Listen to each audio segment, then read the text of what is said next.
नमस्कार प्रेक्षकांनो, स्टार प्रवाहावरील ठरलं तर मग या मालिकेच्या आगामी भागात आपण पाहतो की कल्पना देवापुढे दिवा लावायला जाते. मात्र त्यावेळी पूर्ण आजी तिला थांबवते. त्या म्हणतात की घरातील मोठ्या सुनबाईचा अधिकार असतो पहिला दिवा लावण्याचा.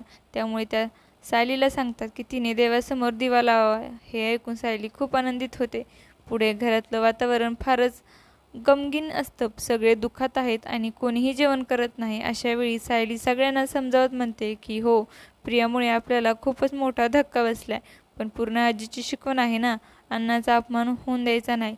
हे म्हणत ती स्वतः पूर्ण आजीच्या हाताने जेवण भरवते आणि त्यामुळे सगळे भावनिक होतात. अर्जुनही सायलीकडे प्रेमाने पाहतो.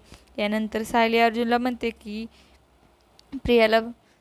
प्रियाला फक्त पुरावे लपवल्याबद्दल 7 वर्षाची शिक्षा झाली.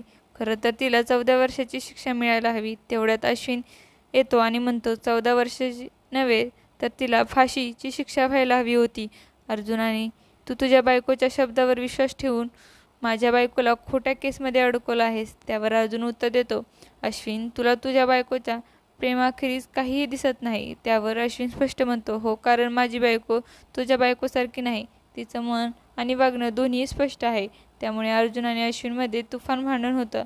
आता येणाऱ्या भागात सायली हे भांडण कसं मिटवणार हे पाहणं अत्यंत रोचक ठरणार आहे. तुम्हाला जर आपला व्हिडिओ आवडला असेल तर चॅनलला लाईक, शेअर आणि सबस्क्राईब करायला विसरू नका.